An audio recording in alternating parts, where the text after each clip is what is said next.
여러분 안녕하십니까? 부동산 고민 무엇이든 물어보세요. 2부 순서 시작합니다.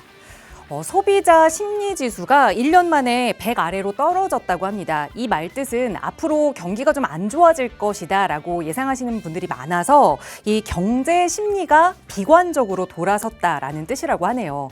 그런데 한편 주택 가격에 대한 전망 지수는 100을 넘어섰습니다. 그러니까 그동안 뭐 가격이 내릴 거야 아니면 횡보할 거야 라는 생각에서 주택 가격은 오를 거야 라고 생각하는 사람들이 더 늘어났다라는 이야기입니다. 경제는 더 어려워질 건데 집값은 더 오를 것 같다라고 생각하는 사람들이 늘어났다는 게 과연 무슨 뜻일까요? 그리고 그 안에서 우리는 또 어떤 투자 전략으로 임해야 하는 걸까요? 고민되신다면 오늘도 저희와 함께 이야기 나눠보세요. 무료 상담 전화 02-2638-3972번으로 함께 할 거고요. 문자 편하시다면 유료 100원의 상담 문자 샵 3989번도 이용하실 수 있습니다. 자, 그럼 오늘 준비한 2부 순서 지금 바로 출발합니다.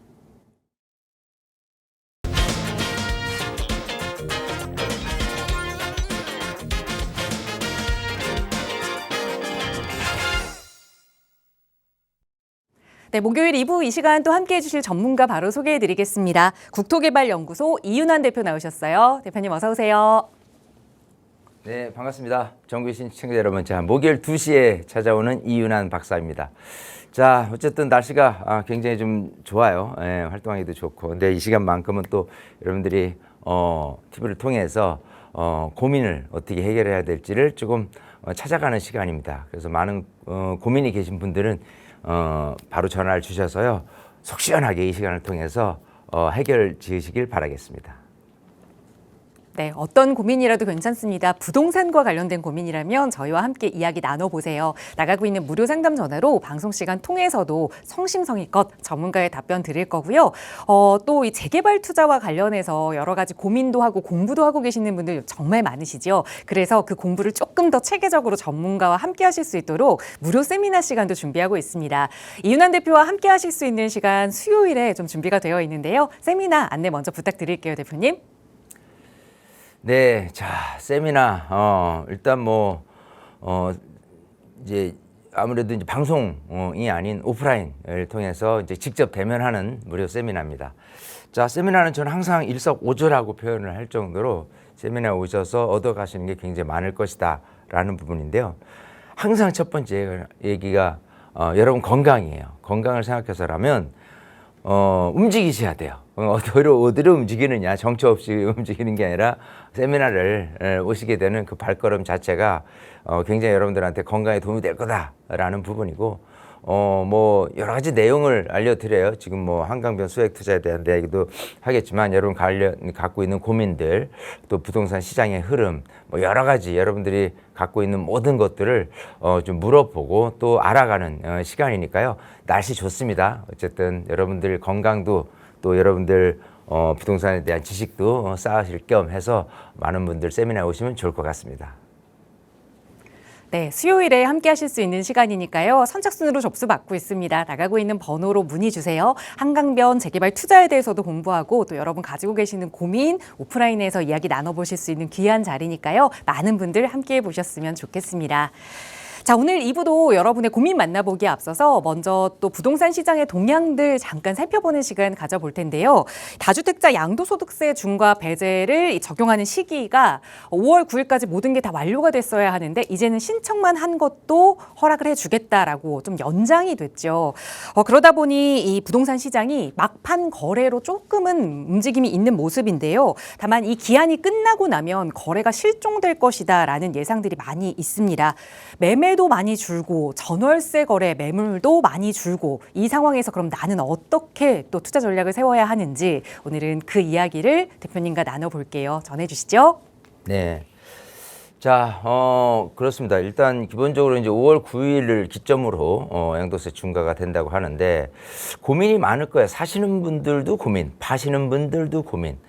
파는 분들이야 입장에서 다주택자 같은 분들은 지금 팔아야 중과를 좀 면할 수 있는 부분, 또 지금 꼭 팔아야 되냐라는 부분에 대한 숙제가 걸려 있습니다. 또 여러 가지 뭐 종부세라든지 그런 어떤 그 보유세 인상과 관련해서 좀 걱정이 되시는 분들 같은 경우는 파시는 쪽으로 무게 중심을 두시는 분들이 많을 것이고, 굳이 이걸 뭐 팔지 않아도 종부세에 대해 큰 영향이 없다라고 한다면 또 이제 고민이 더 많으실 게 분명하고요. 사시는 분도 마찬가지일 거예요.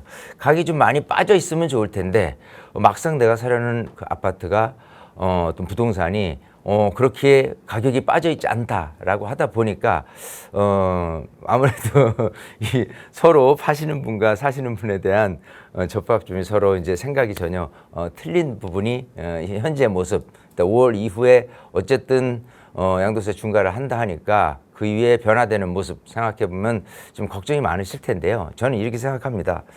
시점에 대한 부분으로 해서 앞으로 가격이 오를 거다 내릴 거다에 대한 부분을 논하기 전에요. 여러분들이 사실 분들 같은 경우는 왜 사야 되는지에 대한 부분 목적을 분명히 하고 나서 실천에 옮기시는 게 가장 중요하다. 이 분위기에 휩쓸려서 하다 보면은 자칫 잘못 내가 이걸 왜 매수를 했지라고 해서 좀 후회를 하실 수도 있다라고 생각하고요. 매도도 마찬가지예요.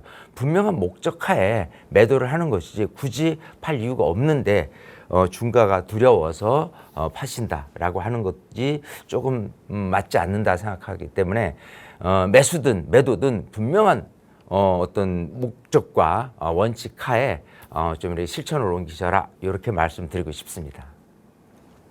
네, 그러니까 이렇게 하나하나 나오는 정책에 너무 휘두르지 않고 내가 가지고 있는 신념을 좀 잘 지켜야 하는 것 같아요. 그 목적이라는 게 이 신념과 연관이 되는 거겠죠. 실거주와 함께 연관이 되어 있는 거라면 또 계속해서 보유를 하시는 게 맞을 것 같고, 그렇지 않다면 또 고민이 되신다면 전문가의 점검 꼭 받아보세요. 무료 상담 전화 02-2638-3972번으로 함께하고 있고요.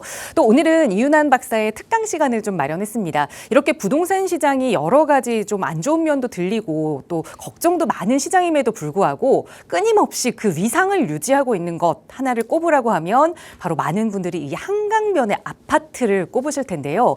왜 많은 사람들이 이 한강변 아파트를 선호하는지 그 근본적인 이야기를 좀 나눠보고자 합니다. 전해주시죠. 자, 이 한강 하고 얼마나 가깝느냐, 가깝지 않느냐. 아마 그 전에 트렌드라고 한다면 한강을 중심으로 강남과 강북으로 일반적으로 나눠진 형태였었고요. 또 규제를 한다라고 한다면 기본적으로 강남 3구를 규제를 해요. 서초, 강남, 송파. 그래서 강남이 일단 집값을 견인하는 역할을 한다라는 부분이 정설이었었습니다. 자, 근데 지금 이제 강남과 강북을 이렇게 나누는 모습보다도요, 언제부터인가 이 한강을 중심으로 해서 한강하고 가깝냐, 또 한강 조망이 되느냐, 인 아파트와 한강하고 멀고 한강 조망하고 전혀 관계가 없는 집값의 차이가 점점 벌어지더라. 양극화가 심화되더라라는 부분이에요. 자, 우선 기본적인 그 아파트 가격의 형태를 봤을 때 한강에 접해 있는 구다라고 한다면 일단은 11개 구예요. 한강에 접해. 전부 서울에 25개 구가 있습니다.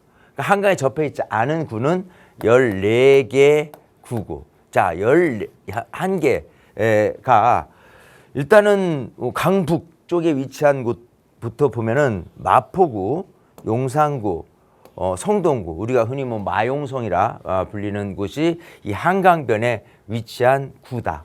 그리고 오른쪽에 광진구까지 해서 4개 구가 위치해 있고, 또 아래쪽에 강서구, 그 다음에 영등포구, 동작구, 서초구, 강남구, 송파구, 강동구 해서 아래쪽에 7개 구, 위쪽에 4개 구 해서 이게 한강에 접해 있는 구다. 그래서 도합 11개 구가 아파트 시세로 따진다고 그러면 한강에 접해 있지 않은 구에 비해서는 가격이 높더라. 또 거기에 한강 조망까지 된다라고 한다면 가격이 월등히 높더라. 라는 부분에 차이가 일단 있습니다. 자, 한번 실내로 이 강남에 있는 아파트를 비교해서 얘기를 해볼게요. 일단은 기본적으로 어디를 예를 들 거냐면요.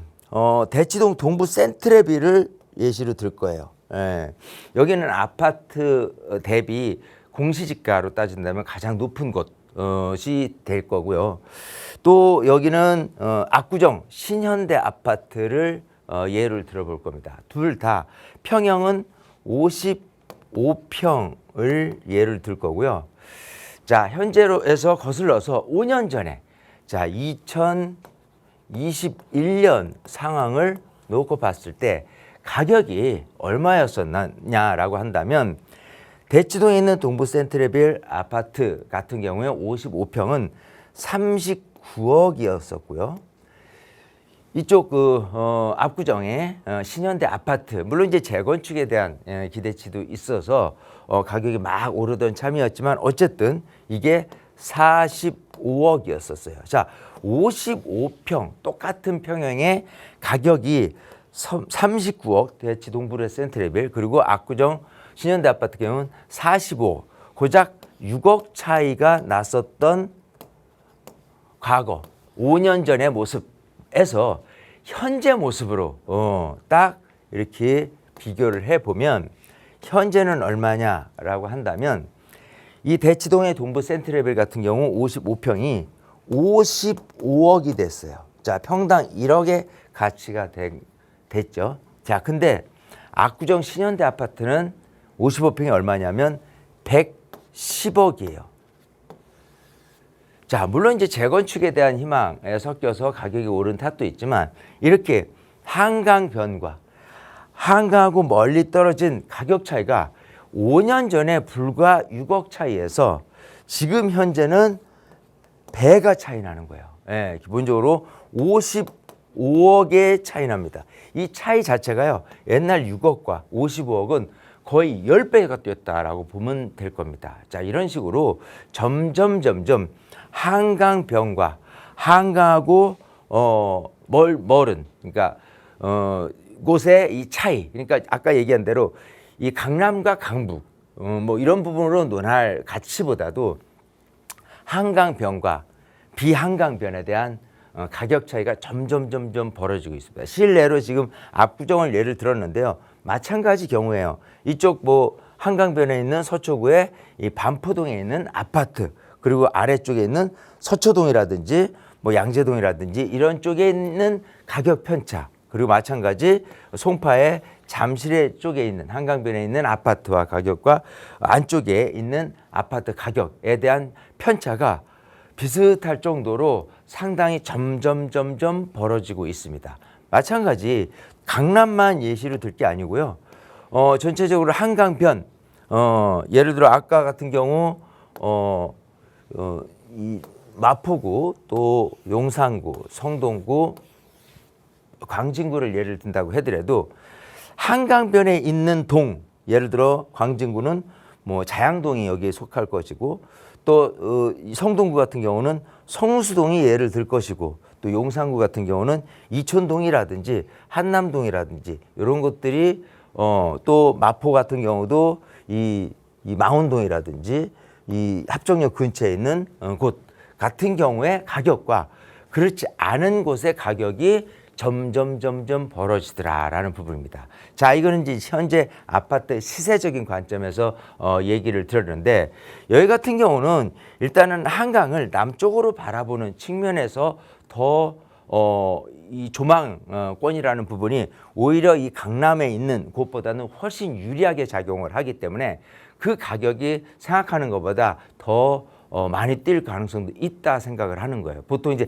한강 조망하면은 다들 그냥 거실에서 그 한강을 바라보는 거를 생각을 하는데, 실제로 이런 반포라든지 압구정이라든지 이런 한강을 등을 지고 있는 아파트들은 거실을 북쪽으로 뭐 향해 있을 수는 없겠죠. 자, 그러면 그 중에서 방 하나 정도가 한강이 조망되더라라는 측면에서 한강 조망권을 얘기하는 반면에, 이렇게 강북 쪽에 위치한 곳은 거실, 만방 이런 것들이 전부 다 한강을 향해 있는 쪽으로 생각을 해본다면 조망권에서 점점 우수한 입지가 되어 갈 것이고 거기에 따라서 아파트 가격도 비례해서 올라갈 가능성도 있습니다.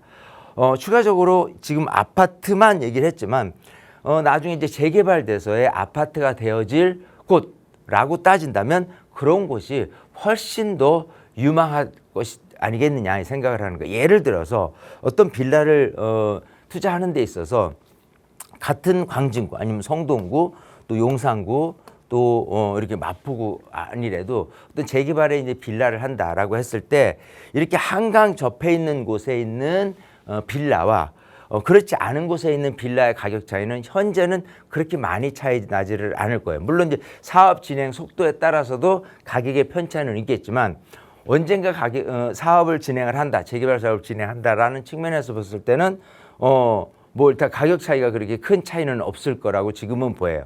현재 모습은 그렇지만 아까 강남에서 봤듯이 불과 5년 전의 아파트 시세가 한강에 접해 있는 곳과 그렇지 않은 곳의 가격 편차가 굉장히 많이 차이난 모습을 본 것처럼 나중에 이들이 아파트가 되어졌을 때 가격 구조를 생각을 해보면 역시나 한강에 접해 있는 쪽에 있는 동 같은 경우가 훨씬 더 유리하게 작용한다. 예를 든다면 광진구 자양동이다. 그러면 그쪽에서의 뭐 재개발을 염두해서 빌라를 매입한다고 한 거에 대한 가치가 그렇지 않은 뭐 중곡동이라든지 분자동이라든지 뭐 이런 쪽에 한강에 접해 있지 않은 거하고 비교해서 가격이 인력 정도가 약간 비싸서 손 치더라도 아파트의 가격 편차는 굉장히 크게 날 가능성 때문에 조금 돈을 더 들여서도 한강 쪽, 한강변에 아니면 한강하고 가까운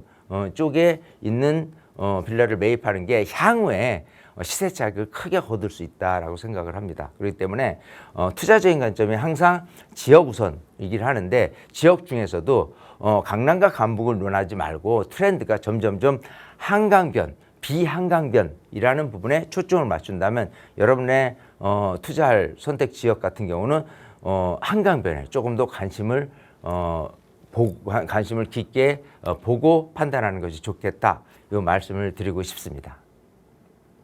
네, 한강과 인접한 지역, 그렇지 않은 지역의 시세 차이가 얼마나 벌어졌는지 결국 양극화가 여기서도 좀 보여지는 것 같은데 그렇다고 해서 이 한강변의 아파트를 지금 우리가 매수를 할 수 있으면 너무나도 좋겠지만 가격이 정말 많이 비싸죠. 그러다 보니 이 한강변에 어떻게 소액 투자를 할 수 있을지 고민하시는 분들 많이 계시는 것 같습니다. 저희 방송 시간 통해서도 나가고 있는 무료 상담 전화로 문의 주시면 자세하게 안내 도움 드릴 거고요. 또 이 한강변 소액 투자 혼자 공부하다 보니 너무 어렵다, 전문가의 도움이 필요하다 하시는 분들 위해서 또 이윤환 대표와 함께 하실 수 있는 무료 세미나 시간 준비하고 있습니다. 자, 수요일에 예정이 되어 있는데요. 대표님 세미나 안내 다시 한번 부탁드릴게요.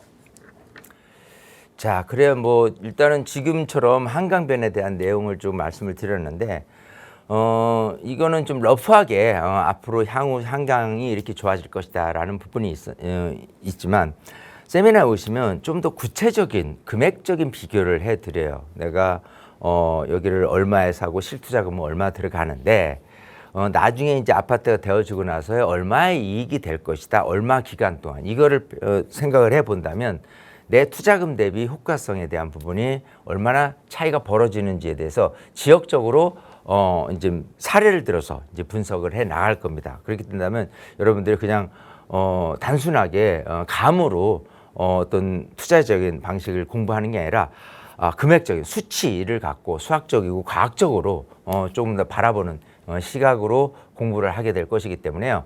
만약 그 세미나를 들어보지 않았다라고 한다면 꼭 한 번쯤은 들어봐서 수치 계산법에 의한 투자 내용을 좀 면밀히 검토를 하게 될 경우라고 한다면은 눈이 번쩍 귀가 반짝 이렇게 띄우지 않을까 생각이 되니까 많은 분들 세미나에 오시면 좋을 것 같습니다.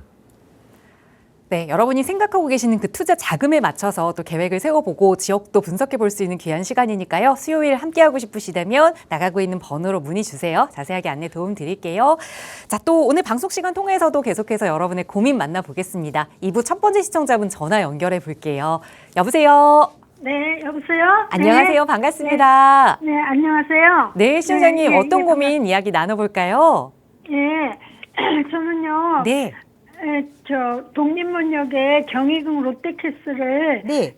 19년도에 사가지고 계속 전세 났거든요. 네. 그래서 이게 상생 임대 실현을 내가 했는지 그게 궁금해서 전화드렸어요. 알겠습니다. 그럼 다른 주택이 하나 더 있으신 거예요? 아니요, 이거 하나예요. 1주택 상황이신 거고 네. 무학동 경희궁 롯데캐슬 아파트 이거 말씀 주시는 건데 그러니까 네. 거주는 안에서 계속 전세를 주고 있었지만 또 내 네. 조건이 상생 임대 조건에 해당이 되는지 그러니까 세금 네, 혜택을 네. 받을 수 있는지 대표님과 네. 하나하나 따져볼게요. 인사 나눠보세요. 네. 네, 반갑습니다. 네, 반갑습니다. 안녕하세요. 네, 네. 자, 지금 독립문역에 예, 지금 신축 아파트잖아요. 네. 네, 야, 자, 요거를 이제 2019년도에 네, 경희궁 네. 롯데캐슬을 매입을 했어요. 예, 근데 이제 그 당시라면은 조정 대상 구역이었고요. 그죠? 네. 자, 그래서 조정 대상 구역에 예, 1주택을 갖고 있는데 네. 그냥 단순하게 1주택만 갖고 있으면 원래는 비과세인데 이 조정 대상 구역 일대 1주택에 네. 매입을 해야 된다라고 한다면 거주를 해야 돼요. 네, 네. 근데 이제 내가 거주할 사항은 아니고 네. 임차인을 들여서 네. 임차를 놨는데 네. 임차인에게 뭐 거주를 2년 하고 나서 그다음에 네. 5% 이하로 네.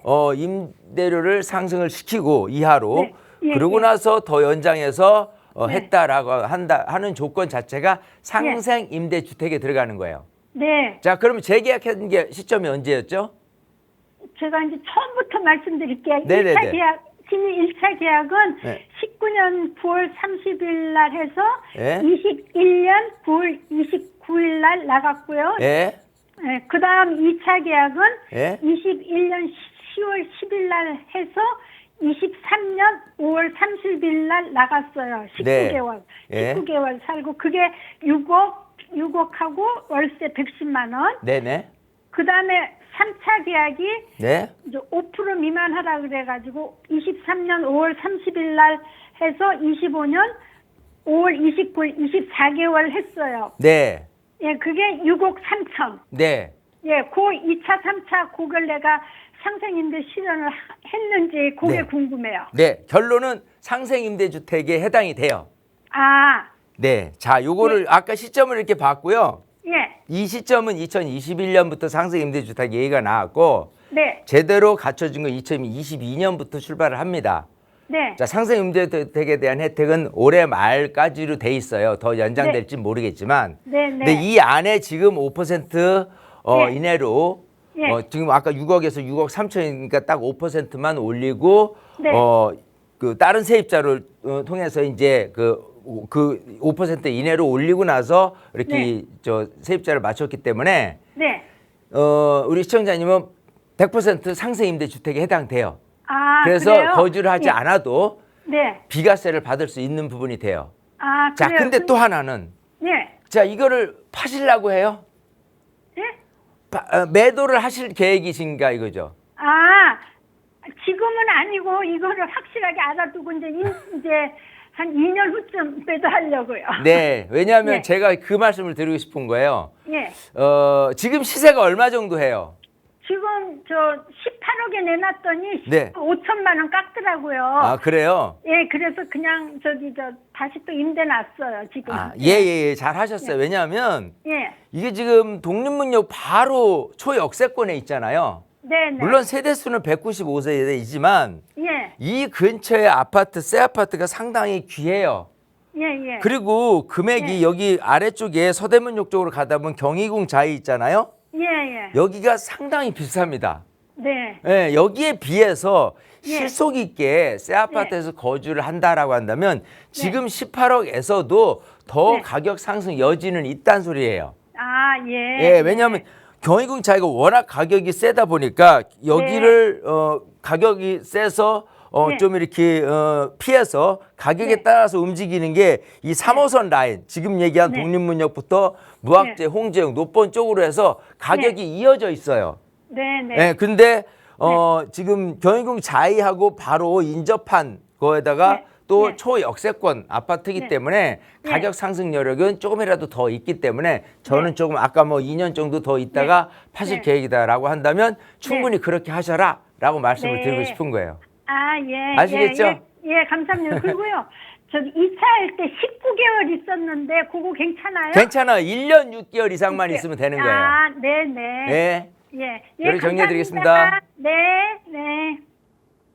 이제 마음 편하게 보유 계획을 세우셔도 좋습니다. 이제 상생 임대주택에 해당되는 조건을 갖추셨기 때문에 하지만 지금 당장은 매도하지 말고 조금 더 보유하자라는 조언까지 드렸어요. 만약에 매도해야겠다 그 시점이 되시면 다시 한번 꼭 저희와 이야기 나눠보세요. 무료 상담 전화 02-2638-3972번으로 함께하고 있습니다. 자, 다음 전화 연결해 볼게요.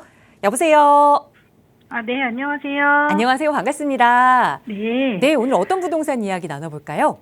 네, 저는 여유 자금이 한 4억 5천 정도 있는데 네. 이거 가지고 빌라에 좀 투자하려고 해요. 네. 지금 본 데가 가칭 노량진 15구역에 1.5룸이 한 5억 8천에 뭐 전세가 한 2억 3천 되는 게 있고요. 네. 그리고 자양동 그 799번지 모아타운 일대 빌라를 좀 봤었어요. 네. 둘 중에 어디에 좀 투자하는 게 좋을까요? 알겠습니다. 그러니까 노량진 15구역에 한 3억 5천 정도의 투자 자금이 드는 투자처를 하나 보셨고 하나는 자양동 779번지 인근의 모아타운에 여기는 투자금이 어느 정도 드나요?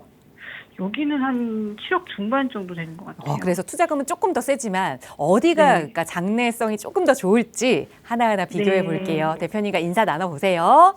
네. 네, 반갑습니다. 네, 안녕하세요. 안녕하세요. 네. 자, 볼게요. 우선 지금 노량진 쪽에 모아타운 뭐 예정인 거죠. 네. 지금 15구역 정도 해서 이제 거기를 매입을 할까. 실투자 금액이 약간 3억 5천 정도 들어간다고 했고 아, 네. 또 하나는 자양동에 지금 한창 진행되는 곳 자양 1동의 모아타운 사업지에서 좀 빠져 있긴 하는데 뭐 거기서 만약 편입이 된다라는 조건으로 이쪽에 투자를 한다면 아까 뭐 7억대를 했으니까 한 실투자 금액 한 4억 5천 정도라고 말씀하신 것 같아요. 맞죠? 네, 맞아요. 네. 자, 그 상태에서 둘 중에 어디가 괜찮냐라고 한다면 항상 이 재개발에 대한 부분에 대해서 이 재개발은 결국은 나중에 이제 아파트가 지어지는 건데 아파트 시세가 얼마 갈 거냐라는 부분은 사실은 손쉽게 알 수는 있어요. 왜냐하면 일단 노량진 지역에 대한 이 지금 현재 사업지 근처에 있는 아파트 시세를 분석하면 될 것이고 마찬가지 이쪽 자양동 같은 경우에 인근에 있는 또 아파트 시세를 분석하면 돼요. 네. 네, 그러면 아파트 시세가 좀 얼마 정도 할 거냐라는 부분에 대해서 예상치를 해본다면 일단 지금 투자액은 여기는 실투자 금액이 3억 5천, 자양동은 4억 5천, 1억 차이기는 해요. 근데 네. 이쪽에 지금 지역으로 따졌을 때 어디냐면 여기가 그 노량진 우성 아파트 아래쪽이 15구역 예정지로 돼 있다 이거죠. 이렇게 돼 있습니다.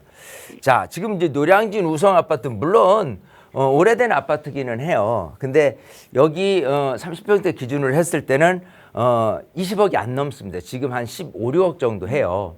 네. 자, 만약에 이게 새 거가 들었을다라고 했을 때 가격이 얼마 정도로 상승 여력이 있냐면 하면 20억 초반대라고 볼 수가 있어요. 네. 기본적으로 만약에 새 아파트 같은데.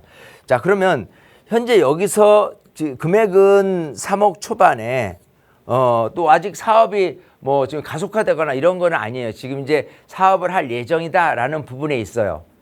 그런 네. 측면에서 3억 초반에 실투자금으로 했을 때 나중에 20억 초반이다라고 이것저것을 계산을 해보게 된다면 대략한 상승 여력 자체가 한 7, 8억 정도의 이익을 좀 볼 수 있는 지역이 아니겠느냐 생각을 해요. 아, 그러니까 네. 3억 초반을 갖고 나중에 이익은 한 7억에서 8억 정도를 예상할 수 있다. 물론 이걸 좀 구체적으로 좀 들어가 보면 이쪽에 조합원 분양 금액이 얼마 할 거냐, 이 조합원 분양 금액 해서 내가 평가를 얼마 받을 거냐, 그리고 시세가 대략 한 뭐 20억 초반이다라고 했을 때 이런 부분을 한 세 가지만 엮어서 좀 이렇게 연구를 해 본다고 한다면 아까 같은 결론인 7억에서 8억 정도가 나온다라고 볼 수가 있어요. 자, 근데 실투자금은 3억 5천. 그러니까 우리는 뭘 생각하냐면 항상 투자금 대비 효과성을 보는 거예요. 자, 거기에 기간을 또 산정을 해요. 기간이라는 거는 결국은 사업이 빨리 될 거냐 안 될 거냐라는 부분이에요.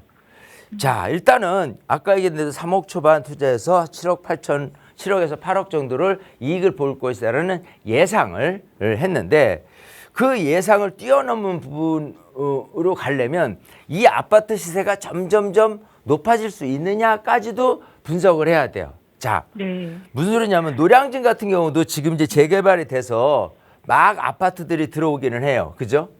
예. 근데 이 재개발돼서 아파트가 하나, 둘 들어오는 이 노량진 뉴타운 지역에 있는 아파트가 아닌 그렇지 않은 지역 같은 경우는 이렇게 군데군데 아파트가 되어질 지역 있고 또 오래된 아파트가 이제 재건축을 언젠가 하겠죠. 라는 부분에 대해서 이렇게 그 통합적으로 전부 아파트촌이 되는 게 아니라 부분에 따라서 이제 새 아파트가 탄생되는 재개발 구역 또 이제 모아타운 구역 그렇지 않으면 이제 오래된 재건축 아파트들이 혼재되는 부분 속에서 가격이 전체적으로 따졌을 때는 뭐 새 거는 좀 어느 정도 시세가 갈 것이고 그렇지 않은 거는 어느 정도 시세가 가는 쪽으로 이렇게 가격 편차가 형성이 될 것이다요. 그 시점 자체가 생각하는 것보다는 좀 오래 갈 거라고 예상을 해요. 왜냐하면 여기 지금 재개발하는 것도 그렇게 금방금방 되는 건 아니거든요. 자, 그런 측면에서 봤을 때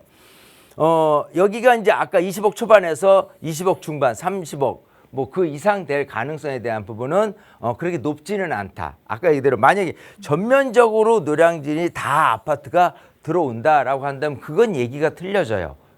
왜냐하면 새 아파트 단지 구성이 많아졌을 때 뉴타운이 다 자리 잡았을 때 아파트의 가격 상승 여력은 더 시너지를 높여서 가격이 가속화되는 쪽으로 올라요. 가격 상승이. 그런 거에 비하면 조금 단점적인 부분이 있다라는 부분이에요. 이해되시겠죠? 자, 거기에 비한해서 자양동을 한번 다시 넘어가 볼게요.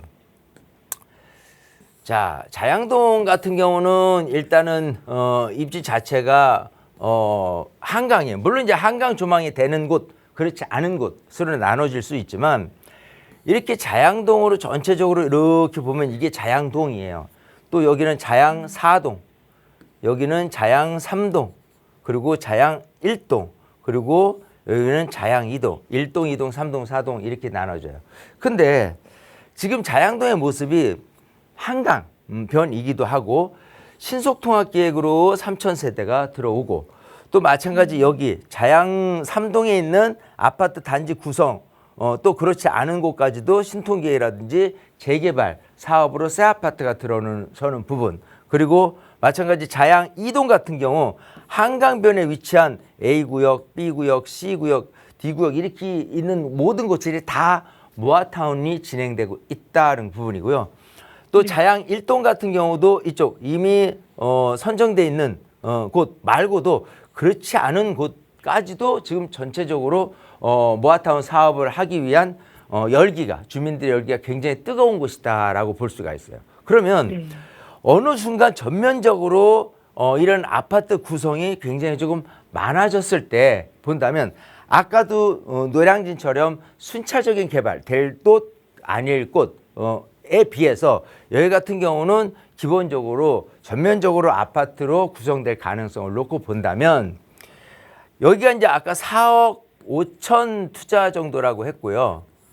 그런 그 가격 비교를 예를 들어서 조합원 분양 금액이 얼마 될 거고 그 다음에 시세가 얼마 될 거고 이런 거를 따졌을 때 우선 시세적인 측면에서 봤을 때 평가를 해 본다면 이 근처의 새 아파트를 기준으로 했을 때 대략 30평대 기준으로 28억 정도가 가는 게 현재 시세입니다.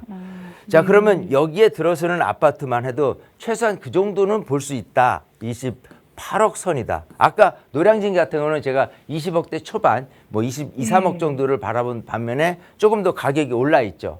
네, 그런 상태에서 조합원 분양 금액 대비해서 나중에 오를 걸 생각하고 또 이 물건을 사는 부분에 대해서 피가 얼마나 붙어 있느냐 이것저것 고민해 본다면 대략적으로 시세 차익은 대략 한 16억 정도가 나지 않겠느냐 예상을 해요. 네. 자, 그러면 아까 노량진 뉴타운에서 바라본 그 물건이 3억 5천을 투자해서 7억에서 8억 정도의 이익이 될 것이다 라는 부분하고 비교해 봤을 때 여기는 1억이 조금 더 오바되는 부분은 있어요. 근데 4억 5천 투자해서 16억 번다는 거는 이쪽 노량진 뉴타운에서 한 7억, 8억 버는 거에 배로 뛰는 거예요. 즉 처음에 시작은 1억 차이 정도는 나지 않지만 나중에 아파트가 되어지는 모습에서 이렇게 지켜본다 그러면은 배 차이가 나는 거예요. 이익적인 부분에서. 네, 그리고 추가적으로 아파트 가격 상승 여력이 28억에서 그치는 게 아니라 30억, 33억 해서 평당 1억 정도로 전부 다 차지할 가능성이 높습니다.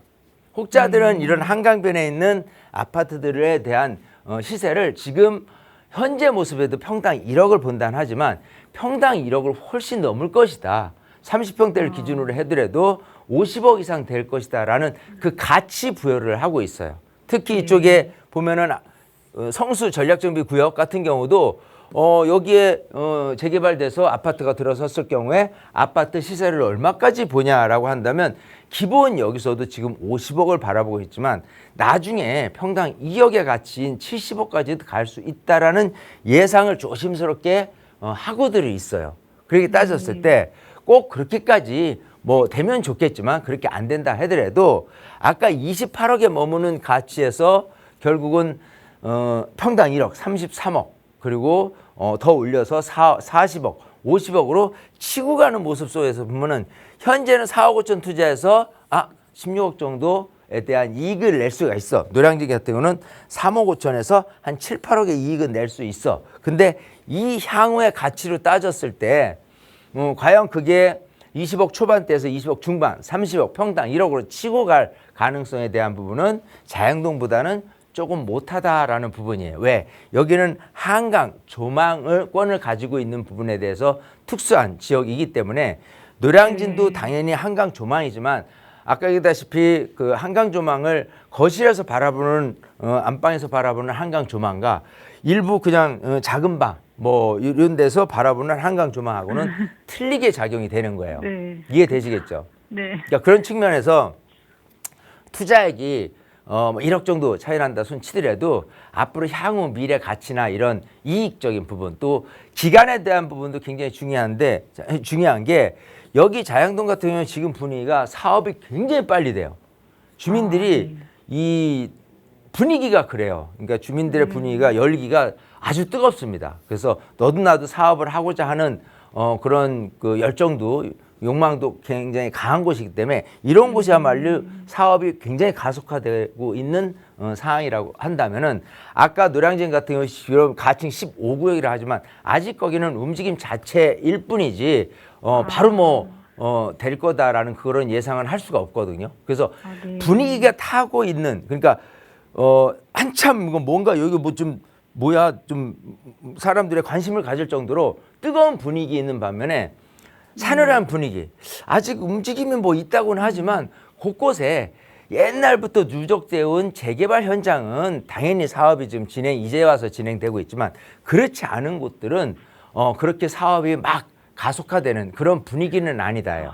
그러면 사업 속도 측면에서도 자양동이 훨씬 더 유리한 곳에 있다라는 거기 때문에 둘 중에 비교를 해본다면 저는 노량진보다는 자양동이 월등하게 이익 대비 기간 대비 효과성을 조금 볼 수 있고 그 효과성이라는 준공란 이후의 아파트 시세뿐이 아니라 그 더 높게 좀 이익을 많이 낼 수 있지 않을까 생각을 해요. 아시겠어요?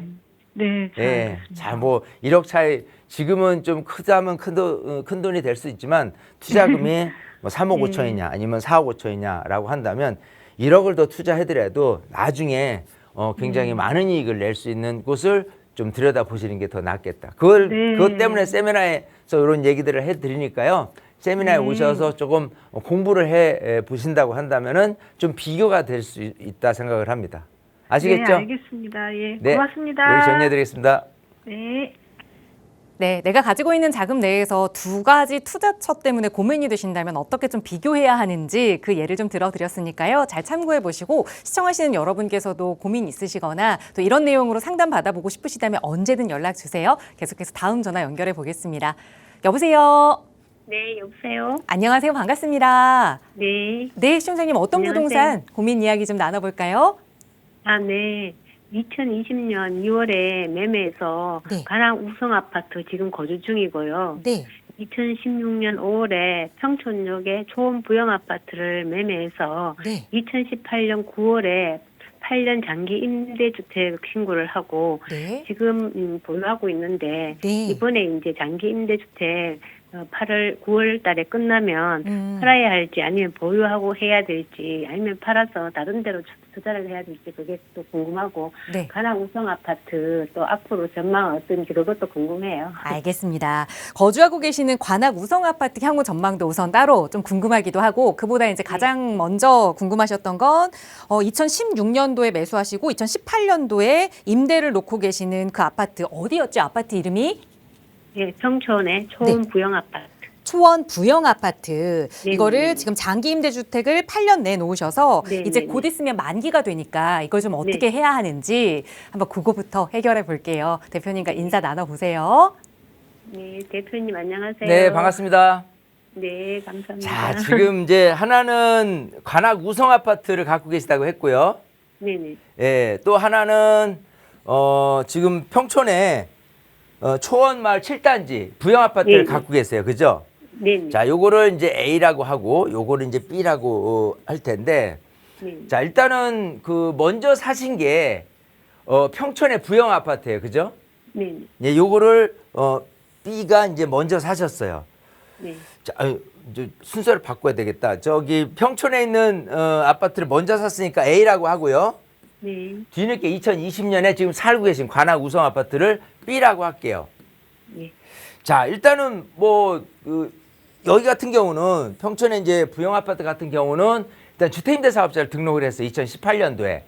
네. 그러니까 지금 돼서 이제 8년 만기가 돼서 이제 자진 말소가 될 거예요. 그죠? 네. 예, 그 상태에서 어쨌든 가격이 오르긴 했을 텐데 지금 이 새로 산 관악 우성 아파트 2020년 산 금액 대비해서 지금 오른 거게 얼마 정도 올랐을까요? 아, 가랑 우성 아파트요? 네네네, 관악 우성. 아, 더블? 더블. 네. 지금 얼마 정도예요, 시세가? 한 뭐 12억 얼마 이렇게 12억. 할까? 자, 네네. 6억에 샀는데 12억이 가치가 있잖아요. 네. 그죠? 그러면 사실 두 주택이니까 거주주택 비과세를 사용하는 게 가장 중요해요. 이 거주주택 비과세는 뭐냐면 지금 관악 우성을 거주하고 있잖아요. 네. 그죠? 지금 이렇게 평촌 부영을 주택임대 사업자를 냈어요. 그죠? 네. 그러면 평촌 부영이 올해 이제 말소가 돼요. 말소가 된 시점으로부터 5년 안에 2년 이상을 거주한 관악 우성을 매도하게 된다면 거주주택 비과세를 통해서 완전 비과세를 받아요. 12억 다 세금 한 푼도 안 낸다는 소리예요. 네. 예. 그러고 나서도 평촌 부영은 2016년에 매입을 했잖아요. 네네. 예. 2016년에 매입되면 여기 같은 경우는 거주 요건도 필요 없는 거거든요. 네. 그러니까 어쨌든 비과세예요. 그러니까 얘도 비과세, 얘도 비과세를 받을 수 있는 시점이 되는 거예요. 그러면 서둘러서 팔 이유가 있느냐를 또 한번 체크를 해본다면 네. 저는 서둘러서 팔 이유는 없다고 봐요. 왜냐하면 관악 우성 아파트가 1600세대 되거든요. 네. 근데 옆에 있는 그 관악 푸르지오 아파트가 2100세대예요. 네. 그 합쳐서 단지로 따지면 3600세, 3700세대인데 이거는 뭐 그 아파트 단지 규모로 봐서는 미니 신도시급이에요, 사실은. 그런 상태에서 실거주 수요자들이 늘 풍부하기 때문에 지금 이제 양소세 중과를 한다. 또 팔 물건이 안 나온다 그러면 가격이 오를 가능성은 또 있어요. 그렇기 때문에 우선 지금 자진 말소 기간 하고 나서 5년 안에 얘를 파는 거를 저는 조건화시키는 게 제일 낫겠다 생각을 해요. 네. 만약에 그거를 안 팔았다라고 한다면은 어찌됐건 세금을 내야 되는데 평촌 부영 아파트도 지금 평촌역 바로 옆에 있잖아요. 네. 그런 상태에서 지금 이제 재건축 얘기가 나오고 있나요, 혹시? 네. 네, 건설이 그러면 있고, 네. 지금 어쨌든 평촌이라는 곳이 일기 신도시 때문에 계속해서 재건축 얘기들이 나오거든요. 물론 이제 여기서 시범지구가 있고 또 옛날에 찾아본 용적률이 낮고 이렇게 해서 사업이 조금 재건축 사업이 좀 가속화돼서 빨리 될 곳, 그렇지 않은 곳으로 나눠지기는 해요. 하지만 얘마저도 따지고 본다면 저는 급하게 팔 이유는 없다고 보이는 거예요. 예, 평촌역 바로 앞에 있고, 그죠? 재건축까지 이렇게 힘을 받는다라고 한다면 가격 상승 여력은 있어요. 지금 여기 작은 평형이라고 하셨죠?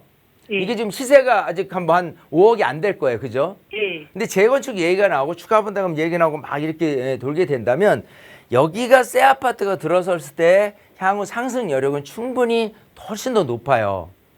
왜냐하면 아시다시피 이쪽 4호선 라인을 기점으로 했을 때 이쪽 과천에 있는 또 있는 아파트의 시세나 이런 걸 비교해 본다면 지금 그 시세에 머물기에는 너무 아까워요. 재건축이 된다는 조건을 가지고 따진다면 가격은 훨씬 올라갈 가능성이 있다고 보이는 거예요. 아시겠죠? 네. 그런 측면에서 어떻게 하냐? 일단 지금 관악 우성 이란 아파트는 살고 계시고 하니까 네. 매도 시점을 자 지금 이제 주택임대 사업자 등록이 말소된 시점 이후로 5년 안까지만 매도를 하면 된다라는 생각하시면 돼요. 네. 그 5년 안에 이렇게 보면 너무 급작스럽게 5년 다 돼서 할 게 아니고 한 4년째 됐을 때 저 매도를 한번 생각해 보시면 일단은 세금에 대한 세이브 하는 것도 귀한 거거든요. 네. 세택을 하는 것도 중요해요. 그죠? 자, 그때 가서 이제 4년 후쯤 매도를 한다라고 했을 때 얘를 또 바로 어떻게 할 거냐? 그때 팔 거냐? 아니면 좀 더 가져갈 거냐는 그때 가서 또 전화를 주시면 돼요. 아시겠죠? 네네. 그 이럴 수 있어요. 그때 분위기가 살아 있는데 가격이 지금 올라가는 추세야. 그러면 이것도 얘도 팔았으니까 얘도 팔고 해서 똘똘한 거 한 채로 좀 갈 수 있는 부분도 생각 계획을 좀 세울 필요도 있는 거예요. 그렇지 않다면 제가 재건축이 돼서 좀 좋은 호재를 탔다라고 한다면 좀 더 놔두라고 할 것이고. 아시겠죠? 네네. 4년 후에 다시 전화를 주시면 그때 네. 또 답을 드리도록 하겠습니다. 네. 네. 고맙습니다. 여기 정리해드리겠습니다. 네, 감사합니다. 네, 우선 두 개의 부동산 모두 급하게 움직일 필요는 없는 좋은 부동산이니까요. 정말 그 기한 잘 기억하셔서 5년 끝나기 전에 그 4년 정도쯤 됐을 때 다시 한번 저희 전문가의 도움 받아보세요. 나가고 있는 무료 상담 전화 02-2638-3972번 저희 방송 시간 이후에도 계속해서 열어둘 거고요. 방송 시간에 못다한 이야기들, 조금 더 자세한 투자 이야기들 나눠보실 수 있는 무료 세미나 시간 준비하고 있습니다. 대표님 다시 한번 소개 부탁드려요. 자, 그래요. 제가 항상 일석오조라고 할 정도로 얻어가시는 게 많은 세미나입니다. 지금 자막에 나오는 것처럼 한강변 소액 투자, 당연히 한강변에 대한 투자를 통해서 여러분들의 이익을 크게 낼 수 있는 그런 투자처가 어디냐를 말씀을 드릴 거고, 그거 말고도 여러분들이 갖고 있는 고민에 대한 부분도 속 시원히 풀어드리는 시간도 필요할 것 같아요. 또 정말 중요한 건 여러분 건강이지 않습니까? 그래서 건강 생각해서 발걸음을 디딘다라고 하는 것들이 저는 가장 중요하게 생각하는 부분이기도 합니다. 자, 또 지금 국제 정세가 불안해요. 그래서 중동 사태라든지 지금 여러 가지 국내 그 원유 상승에 기인한 원가 상승에 의한 수출, 경제는 굉장히 좀 상황은 좋지는 않은데 이런 상황 속에서 부동산의 해법은 반드시 있을 거라고 생각을 하고, 어쨌든 지금은 시장이 5월 9일을 기점으로 해서 어떻게 흘러갈 것인가에 대해도 좀 자세하게 살펴볼 필요가 있겠다 생각합니다. 그래서 총체적으로 부동산 시장도 보고 또 여러분 갖고 있는 고민도 해결하고 투자에 대한 부분도 면밀히 살펴보는 시간을 가지니까요. 많은 분들 세미나에 오시면 좋을 것 같습니다. 네, 저희 방송 끝난 이후에도 나가고 있는 무료 상담 전화 계속 열어둘게요. 세미나 참여 원하신다면 편하게 문의 주시기 바랍니다. 아울러 저희 프로그램은 여러분께 보다 다양한 정보 제공하기 위해 마련되고 있습니다. 해당 부동산의 가치나 매물 가격의 상승 하락을 보장하지는 않는다는 점 유의해 주시기 바랍니다. 자, 좋은 봄 날씨 기분 좋게 즐기시고요. 저희는 내일 이 시간에 또 인사드릴게요. 시청해 주신 여러분 고맙습니다.